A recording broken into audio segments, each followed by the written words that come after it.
अच्छा गाइस, जो ये वाले सेल है ना, ये कॉस्ट करते हैं आपको 70, 80, 100 रुपीज़ और इवन 150 तक भी कॉस्ट करते हैं, डिपेंडिंग अपॉन कि आप कौन सा किस कंपनी का ख़रीद रहे हैं। बट जो ये सेल्स है ना, ये कॉस्ट करते हैं 700 रुपीज़ के। अब इन दोनों में डिफरेंस क्या है वो मैं आपको बता देता हूँ। ये है सिंगल टाइम चार्ज, मतलब ये आपको फुली चार्ज मिलते हैं, बट हो सकता है कि ये महीने बाद ख़त्म हो जाए, 2 महीने बाद। रिमोट बहुत कम लेता है तो ये काफ़ी टाइम निकाल जाते हैं, बट अगर आप इसको चार्जिंग कार वगैरह में यूज़ करो तो ये बहुत कम टाइम निकालते हैं। अब जो ये है, ये जब ख़त्म होगा तो आप इसको रिचार्ज कर सकते हो। अब इसके अंदर ना सेम जिस तरह मोबाइल के अंदर आती है ना बैटरीज़ की mAh कैपेसिटी, ये उस पर डिपेंड करता है। अब ये है 1100 mAh, यानी कि ये दो सेल्स अप्रॉक्सीमेटली 2200 mAh बनती है।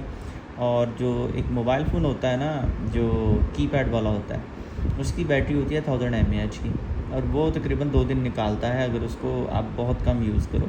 इवन कि हफ़्ता भी निकाल देता है अगर उसको बहुत माइनर यूज़ हो।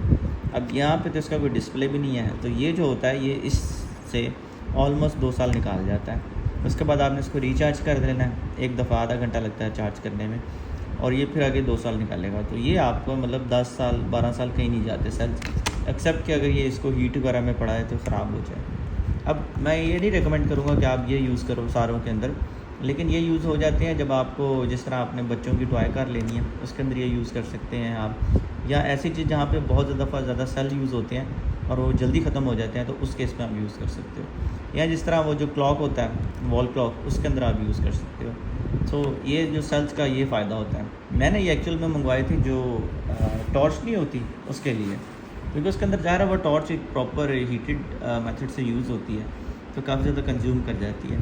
सो मैंने उसके लिए मंगवाए थे, और मैंने ये 4 मंगवाए थे, और लेकिन उसके अंदर वो चले नहीं। अब इसमें ना ये कैपेसिटी का भी होता है, ये आपको ज़्यादा mAh में भी मिल जाएंगे। मेरे पास बड़े वाले सेल्स हैं जो कि थोड़े से बड़ा साइज़ होता है, वो एक सेल 4000 mAh का है।